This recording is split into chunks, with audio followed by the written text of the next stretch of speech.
Ladies and gentlemen, Clay community, welcome. Tap in. Welcome to another video, guys. We just got done talking about and releasing videos specifically on what would be helpful shooting badges for you, whether you're a point guard, whether you are a primary ball handler, whether you're a hash, secondary, on ball lock, swing, big, you name it. If you guys want to check out that video, I would encourage you guys to look at not only the thumbnail that's there, the beautiful thumbnail that's there, but I'm also going to link that video there. Jump over there, get a chance to check that out, breaks it down. I'll give you a whole breakdown on ranking the tiers over here. This specific video is going to be for those who are my point guards, primary ball handlers, secondary ball handlers, and hashes. So I'm going to give you what I think are the best badges that you want to go for as a primary, point guard, secondary, or hash. These are the finishing badges in the order of S tier, tier 1, tier 2, useless, and better on bronze. So let's start with the first one. So the first one is Acrobat. This is where it gets a little bit tricky. So Acrobat is a badge that essentially helps you do spin, hop steps, euro, cradle, reverse, any kind of those kind of layup attempts. It gives them a boost. So typically for my point guards and my secondaries, this badge in particular is going to be a tier 1 badge. Now, most of you guys can get this badge on bronze, but in case you guys rock a higher layup, which in order for you to get it on silver, it's 76 for the layup. Gold is an 84, and if you want to get that on Hall of Fame, that is a 94 driving layup, which is high for a point guard or for a shooting guard. But if I had to put this badge anywhere, this badge is not a useless badge, especially if you know how to activate it. It's actually a really good badge. But for a lot of us that are guards, we don't want to find layups. We want to try to dunk the ball, because normally when we're trying to get into the paint, we're trying to get something that gives us the quickest animation and the most safest animation to not get blocked and to get the easy 2. I would put this one as a tier 2 badge. Again, not a bad badge,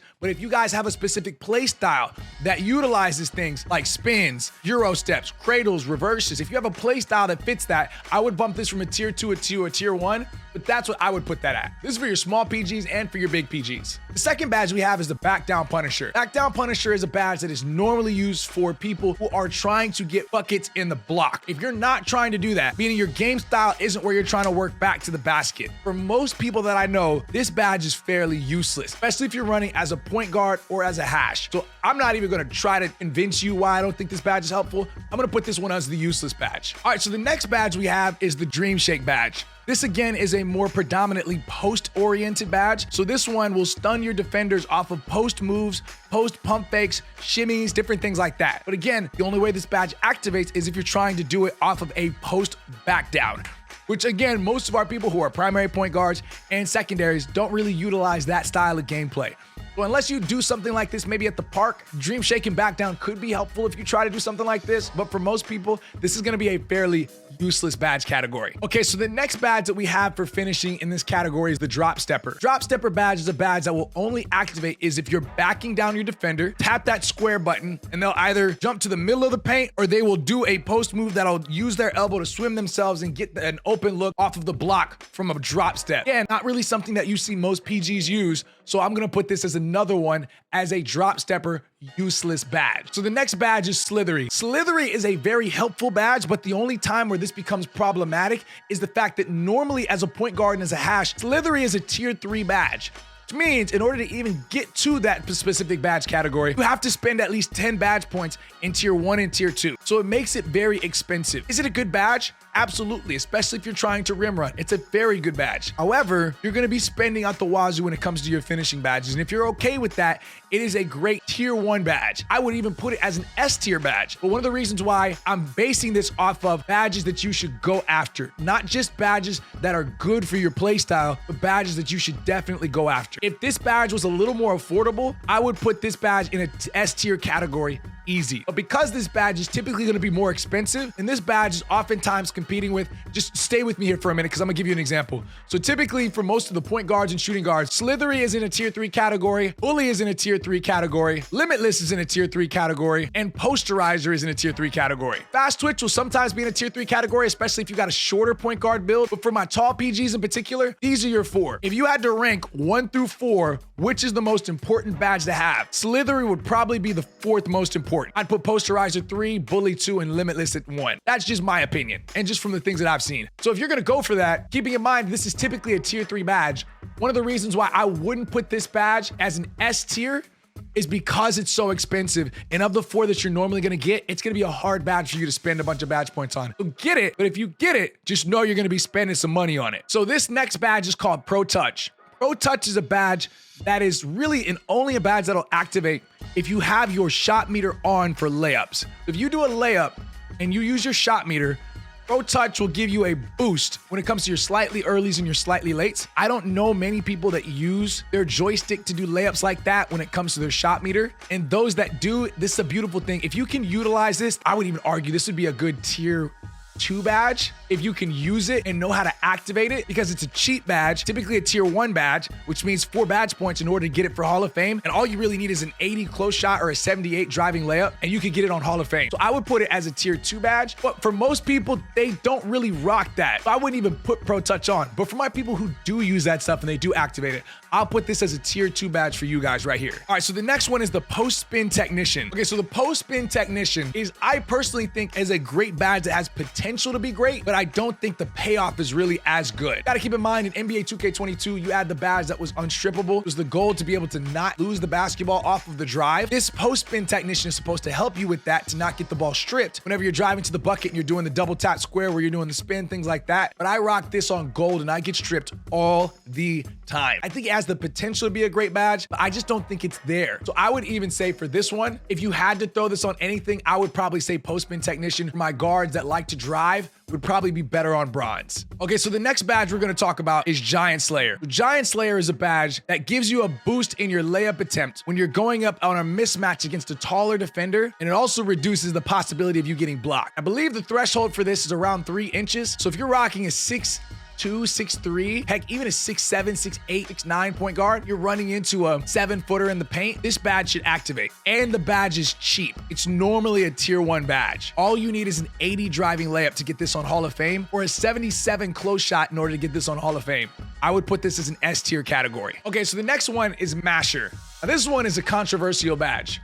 So Masher is a badge that'll activate when you have a mismatch. You'll finish well around the rim when you're mismatched against smaller defenders. And what they don't tell you is that threshold is typically 3 inches. You gotta think to yourself, if you're the point guard, if you're the hash, there's not many instances where you're gonna be in the paint where you're gonna be finishing around guys that are like, that you have 3 inches over. Typically the people in the paint are gonna be the bigs. So I'm actually gonna call this badge, I know this is gonna sound controversial, I'm gonna call this badge useless. You will not get this badge to activate. If you're a 5'11", even to a 6'8". By the time you reach the paint, you will be met by a big person, and that badge is not saving you in that instance. Only time I see this badge as being useful, I'll even be generous, I'll even put it on better on bronze. The only time I see this badge being beneficial is if you're running 3s or 2s. You may get an instance where you have the size mismatch against somebody as the point guard, tall PG or tall hash. You may have that instant. I don't know if I would rock that many badge points on it, considering that most of the time, Asher is a tier 2 category, which means you need at least 3 finishing badges to even get a bronze. All right, so the next one is gonna be Posterizer. So Posterizer,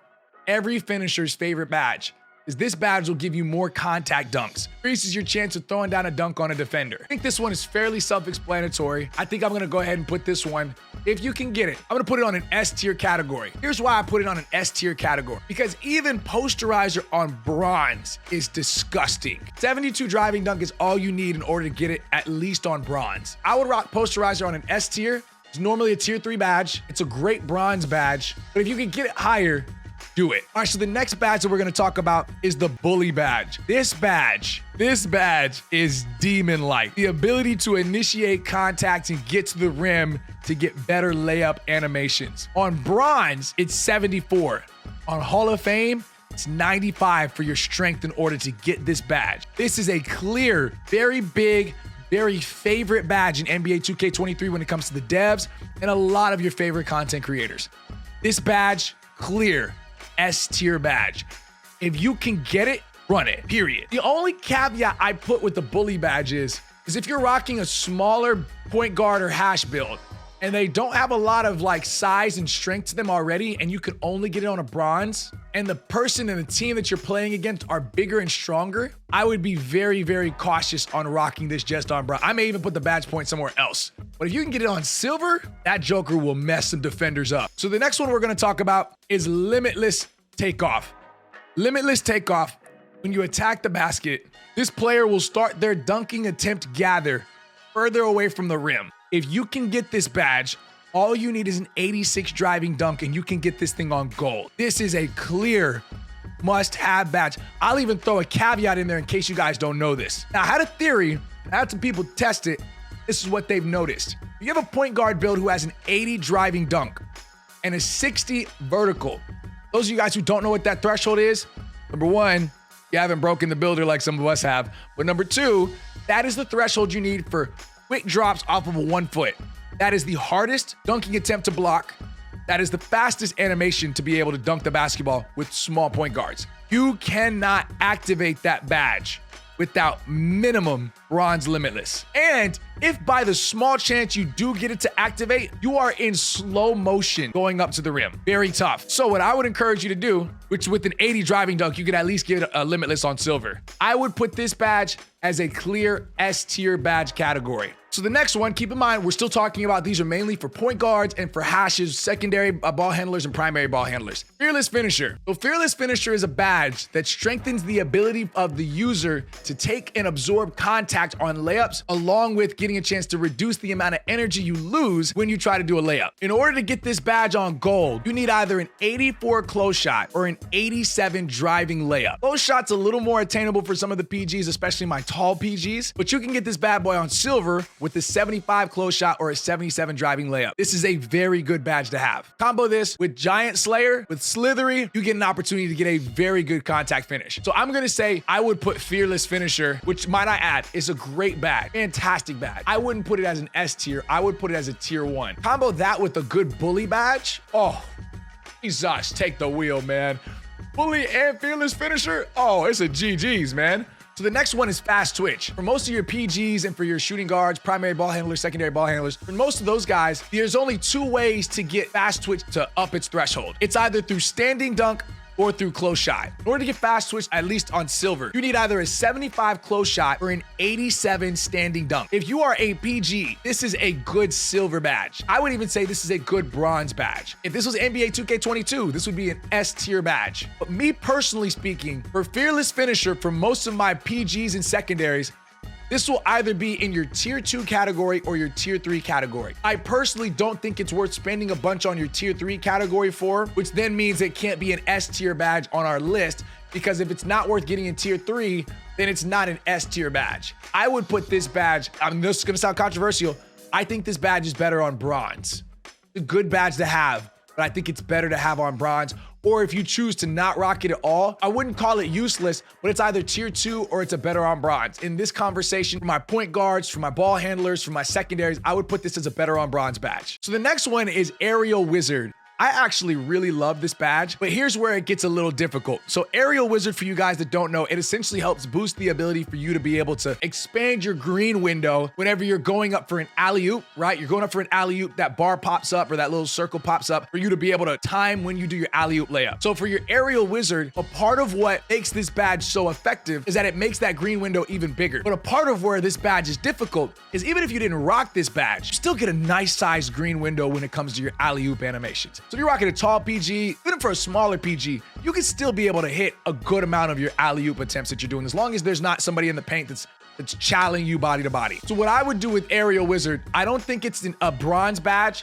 I don't think it's a useless badge, but I would actually call this one a tier 2 badge. It's not as necessary to have, but if you have badge points to put on it based on your gameplay and your style. So for example, I have a 6'1 PG and I have a 6'8 PG. On my 6'8 PG, if I put my Aerial Wizard on gold, you're not stopping me when I run to the rim to get that alley-oop. It's not happening. Now, unless you're a big, I'm catching that alley-oop and I'm jamming on everybody. But on my 6'1", without Fast Twitch, it's gonna be a slow animation to try to get up there, try to catch the alley-oop, and to try to dunk that. And your Aerial Wizard is tied directly to your driving dunk. So, all that to say, I wouldn't put this badge as super important, but it could be helpful. And then the final one is Rise Up. It's self-explanatory. It's basically the badge that helps you if you're underneath the bucket, dribbling or not dribbling, your ability to be able to stand from a standing position, jump up, and dunk the basketball. Now, mind you, you're not really gonna get that much of an opportunity to do that if you're a small PG, but for your taller PGs, this badge is very helpful. And the beautiful thing about this badge is no matter what you do, when you make a tall point guard build, Rise Up comes on your build automatically, and it's a bronze tier badge for nothing. You don't have to put any standing dunk on your build, and it is an automatic tier 1 bronze badge that you could get. I rock this badge personally. I love this badge. I utilize this badge quite often, but this badge is better on bronze than it is anywhere else in the category. So at this point, this is what this leaves us with. For the S tier categories, that gives us a Giant Slayer, Posterizer, Bully, and Limitless Takeoff. For your tier 1s, your Slithery and your Fearless finishers. Your tier 2s, your Acrobats, your Pro Touch, Aerial Wizard, all based off of your play style. Useless badges for your point guards, ball handlers, primaries, secondaries, hashes. Back down Punisher is useless. Dream Shake and Drop Step is useless. Better on bronze badges, your Post Spin Technician, Asher, Fast Twitch, and your Rise Up. Those will be your badges in the categories of tiers that we have when it comes to what would be valuable for you as a primary point guard, ball handler, secondary, and hash. I hope this was helpful for you guys. If you guys enjoy content like this and want to stay in the know for everything NBA 2K23 related, make sure you do me a favor, drop a like on this video. Let me know what other videos will be helpful down in the comment section. Hit the sub button as we get a chance to put more of this content out there, man. Help this opportunity for this community to continue growing. I love this game. I love 2K, and I hope you guys enjoy this too. If there's anything else that you guys got questions about, let me know in the comments down below, along with where you're from and who's your favorite team. Thank y'all for tapping in. I'll see you guys on the next one. Y'all take it easy, man. I'll see y'all later. Peace.